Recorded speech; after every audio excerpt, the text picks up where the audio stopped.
శ్రీమాత్రే నమ. జై గురు దత్తాత్రేయ. ఈ వీడియోలో మనం మే 17వ తారీఖున మీనరాశిలో సంచరిస్తున్న శని భగవానుడు రేవతి నక్షత్రం మీదకి మారడం జరిగింది. అంటే రేవతి నక్షత్రం అన్నది శని భగవానుని యొక్క జన్మ నక్షత్రం. తన జన్మ నక్షత్రం మీదకి శని భగవానుడు ప్రయాణిస్తూ ఇంచుమించుగా ఇంకా రేవతి తర్వాత ఇంకా మనకి మేషరాశిలోకి శని భగవానుడు వెళ్ళడం జరుగుతుంది.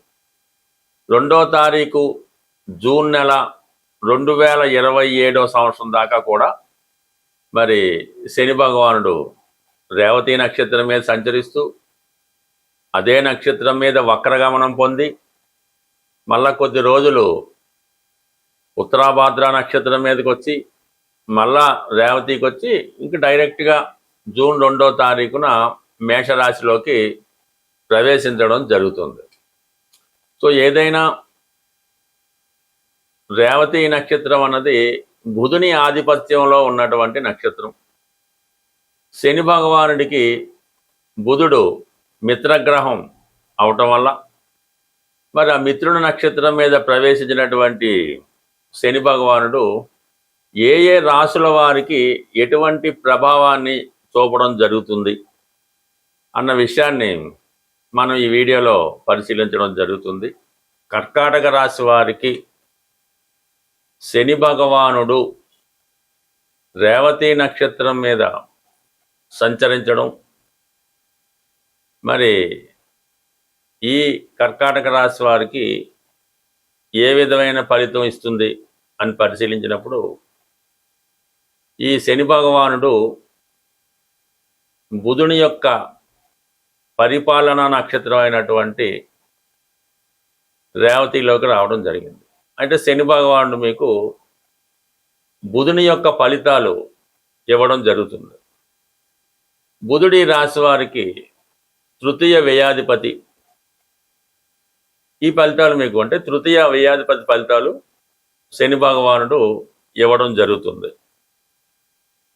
అలాగే మీ యొక్క జన్మ చక్రంలో జన్మ రాశిలో మీరు పుట్టినప్పుడు బుధుడు ఏ రాశిలో ఉన్నాడో ఆ ఫలితాలు కూడా మీకు రావడం జరుగుతుంది.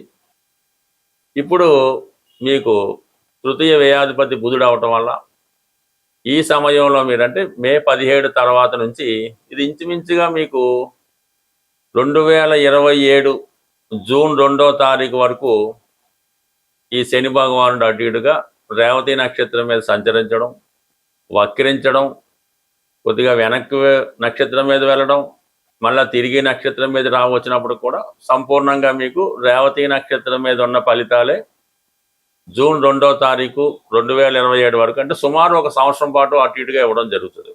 అంటే ఈ సమయంలో మీరు అన్నదమ్ముల వల్ల, సెల్ఫ్ మిస్టేక్స్ వల్ల, స్నేహితుల వల్ల, అలాగే ఎవరితో ఉన్నా కలిసి వ్యాపారం చేయడం వల్ల నష్టపోయే అవకాశం ఉంటుంది. ప్రధానంగా మీరు తీసుకునే నిర్ణయాలే మీ యొక్క నష్టానికి పతనానికి కారణమవుతుంది. ఇతరుల మాట వినడం వల్ల మీరు చేసే కొన్ని పనులు నష్టపోవడం జరుగుతుంది. ఇది ప్రధానంగా బుధుడు వ్యాపారకారకుడు అవటం వల్ల వ్యాపార పరంగా మీకు అనుకోని నష్టం కానీ మనీ బ్లాక్ అవ్వడం కానీ జరిగే అవకాశం ఉంది. కాబట్టి పెట్టుబడి పెట్టే విషయంలో కానీ చాలా జాగ్రత్తగా వ్యవహరించవలసి ఉంటుంది కర్కాటక రాశి వారు. ఎందుకంటే ఈ కర్కాటక రాశి వారికి మరి శని భగవానుడు జూలై 27 నుంచి డిసెంబర్ 11 మధ్యలో వక్రగమనం పొందుతున్నాడు. ఈ వక్రగమనం పొందడం అంటే ఎలా ఉంటుందంటే ఈ శని భగవానుడు 9వ రాశి అయిన మీనరాశిలో ఉంటూనే అష్టమ భావ ఫలితాలు ఇవ్వడం జరుగుతుంది. మళ్ళీ వెనక్కి వచ్చి ఆ ఫలితాలు అంటే గతంలో ఏమైనా పెండింగ్ ఉంటే పూర్తి చేయడానికి ఈ విధంగా వక్రించినప్పుడు ఈ ఫలితాలు మళ్ళీ ఒకసారి రివ్యూ జరుగుతుంటాయి అన్నమాట. అందువల్ల మీకు మళ్ళా తిరిగి సుమారు 128 అటు ఇటుగా అష్టమ శని ప్రభావం ఈ రాశి వారి మీద రాబోతుంది. అంటే గతంలో వాయిదా పడినటువంటి కోర్టు కేసులు కానీ, ఏదైనా బ్లేమ్స్, ఇబ్బందులు, పెద్ద పెద్ద సమస్యలు, అపవాదులు, అపనిందలు, ఇటువంటి మళ్ళా మీకు మళ్ళా ఫైలు ఓపెన్ చేయడం జరుగుతుంది అన్నమాట. ఏదో కారణాల వల్ల ఫైల్ క్లోజ్ చేస్తారు, మళ్ళీ కొత్తగా ఎవడో వస్తాడు, ఆ ఫైల్ ఓపెన్ చేయడం వల్ల గతంలో తప్పుకుపోయినా ఏదన్నా కారణం వల్ల తప్పు చేసి ఉండవు, ఇంకో కారణాల వల్ల మీరు ఎస్కేప్ అయి ఉన్నా ఈ సమయంలో మళ్ళీ తిరిగి ఆ ఫైల్ ఓపెన్ చేయడం వల్ల తిరిగి మళ్ళీ బ్లేమ్స్, తిరిగి మళ్ళీ స్టోరీ మొదటికి రావడం జరుగుతుంది. కాబట్టి ఇది ఏమైనా జాగ్రత్తగా వ్యవహరించవలసినటువంటి సమయం. బట్ ఏదైనా మన కర్కాటక రాశి వారికి రాశ్యాధిపతి చంద్రునికి శని భగవానుడు అత్యంత శత్రుగ్రహం కాబట్టి ఎవరి జన్మజాతకంలో అయినా సరే శని చంద్రులు కలిసి ఉంటే వాళ్ళ జీవితంలో ప్రతి ప్రయత్నం విఫలమవుతుంటుంది. ఏ విషయంలో కూడా మనశ్శాంతి పొందలేకపోతుంటారు. అలాగే మీ యొక్క తల్లిగారికి జీవితంలో చాలా స్ట్రగుల్ ఎదుర్కోవడం జరుగుతుంటుంది. కొంతమందికి మానసిక సమస్యలు కూడా ఎదురవుతూ ఉంటాయి. బట్ ఏదైనా మన కర్కాటక రాశి వారు ఈ సమయంలో ఎక్కువగా దైవారాధన, శివుణ్ణి పూజించుకోవడం, ఎక్కువగా ప్రాణాయామం చేసుకోవడం వల్ల ప్రశాంతమైనటువంటి మనసు హాయిగా ఉండే అవకాశం ఉంటుంది. ఏదైనా ఒకరి జీవితంలో వ్యాపారమా, ఉద్యోగమా, అతను ఏ విధంగా ధనాన్ని సంపాదిస్తాడు అన్నది శని భగవానుని యొక్క స్థితి బట్టి ఆధారపడి ఉంటుంది. కర్మకారకుడు కాబట్టి మన కర్మని నిర్దేశించడం జరుగుతుంది.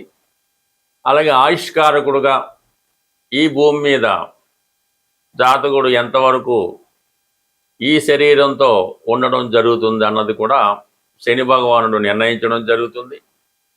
అలాగే వివాహ సంబంధించిన విషయంలో వివాహం ఎంత అన్యోన్యంగా ఉంటుంది, ఏ విధంగా ఎన్ని సంవత్సరాల పాటు వారి వైవాహిక జీవితం సాగుతుంది అన్నది కూడా ఈ శని భగవానుని బట్టే రావడం జరుగుతుంది. ఏదైనా అతని అలవాట్లు, ఆలోచనలు, అతని యొక్క ధర్మ కార్యక్రమాలు, చెడు కార్యక్రమాలు, వ్యసనాలు ఏదైనా శని భగవానుని బట్టి ఆధారపడి ఉంటుంది. జాతకుడిని అత్యంత హీనస్థితిలో చాలా విధంగా ఇబ్బందులు పెట్టడానికి, అంటే ఇంచుమించుగా మీకు అందరికీ తెలిసే ఉంటుంది, నలమహారాజు మహాచక్రవర్తి కూడా ఈవెన్ కట్టుకోవడానికి సరైన బట్ట లేకుండా ఇబ్బంది పడడం జరుగుతుంది. సో అలాగే వైభవాన్ని ఇస్తే ఎంత గొప్ప స్థాయికి తీసుకెళ్తాడో అది ఎవరు ఊహించలేనిది.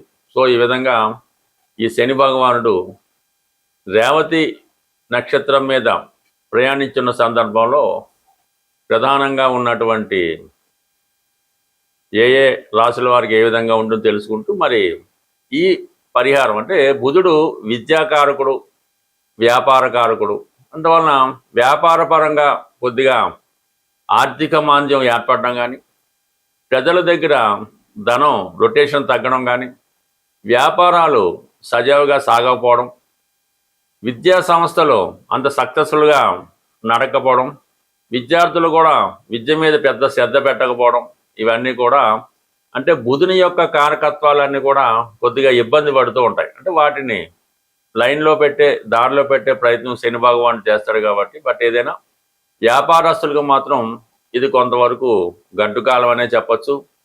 ప్రజల దగ్గర రొటేషన్ తగ్గుతూ ఉంటుంది, సేవింగ్స్ తగ్గుతూ ఉంటాయి, అలాగే వాళ్ళ దగ్గర కొనుగోలు శక్తి తగ్గుతూ ఉంటుంది. ఇవన్నీ కూడా ఏ రాశి వారికి ఏ ప్రభావం ఉంటుంది అన్నది, అంటే దీంతో పాటుగా వారి జన్మ పుట్టినప్పుడు ఉన్నటువంటి జన్మ చక్రం బట్టి, జాతక చక్రం బట్టి, జరుగుతున్న దశలను బట్టి, అప్పుడున్న గ్రహస్థితి బట్టి ఆధారపడడం జరుగుతుంది. బట్ ఏదైనా ఈ ప్రభావం ఏ రాశుల వారికి ఏ విధంగా ఉంటుంది అన్నది డీటెయిల్గా తెలుసుకుంటూ చివరిలో ఏ రాశికి ఏ పరిహారం చేసుకుంటే బాగుంటుంది కూడా మనం తెలుసుకొని శని భగవానుడి యొక్క అనుగ్రహానికి పాత్రలొద్దామని ఆశిస్తూ, ఏదైనా శని భగవానుడు గోచార రీత్యా కానీ దశారీత్యా కానీ ఇబ్బంది పడుతున్నప్పుడు చాలామంది ఈ పరిహారాలు అన్నవి చేయించడం జరుగుతూ ఉంటుంది. అందులో ప్రధానంగా శని భగవానుడికి తైలాభిషేకం, శని భగవానుడికి జపం చేయించడం, ఇవి నడుస్తూ ఉంటాయి. అయితే ఏదైనా శని భగవానుడి యొక్క పరిహారం చేద్దాం అనుకున్న వాళ్ళు ముందు వాళ్ళలో ఉన్నటువంటి బలహీనతల్ని తొలగించుకోవలసి ఉంటుంది. అప్పుడు మాత్రమే మీరు చేసే పరిహారం అన్నది మీకు రావడం జరుగుతుంది. ఏదో ఒక వ్యసనంతో మీరు బలహీనుడై ఉంటారు. అది స్మోకింగ్ అవ్వచ్చు, పాన్ అవ్వచ్చు, మందు అవ్వచ్చు, లేదంటే ఒక స్త్రీ మీద వ్యామోహం అవ్వచ్చు, లంచాలు తీసుకోవచ్చు, ఇతరులను ఇబ్బంది పెట్టవచ్చు. అవి ముందుగా మీరు విడిచిపెట్టినప్పుడు మాత్రమే ఈ పరిహారాలు మీకు వర్కౌట్ అవ్వడం జరుగుతుంటుంది.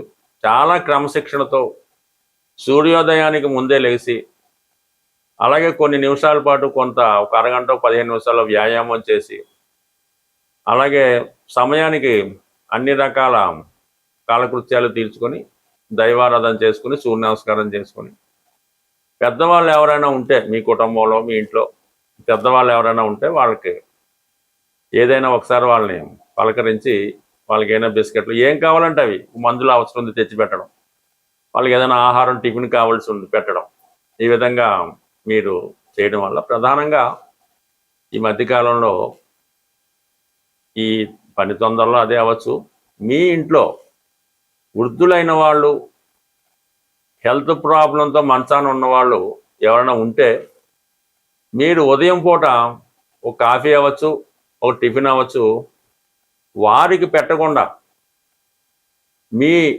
చిన్నపిల్లలు కానీ యజమాని కానీ ఎవరైతే యాక్టివ్గా ఉంటారో వాళ్ళు తినడం అన్నది చేయకూడదు. ముందుగా మీరు ఈ రెమెడీ పరిశీలించండి. మీ ఇంట్లో ఎవరైతే వృద్ధులు బలహీనులు ఉన్నారో వాళ్ళకి ముందు ఆహారాన్ని పెట్టి తర్వాత మీరు స్వీకరించడం వల్ల డైరెక్ట్గా మీరు శని భగవానుడికి ఆహారం పెట్టినట్టు ఫలితం మీరు పొందడం జరుగుతుంది.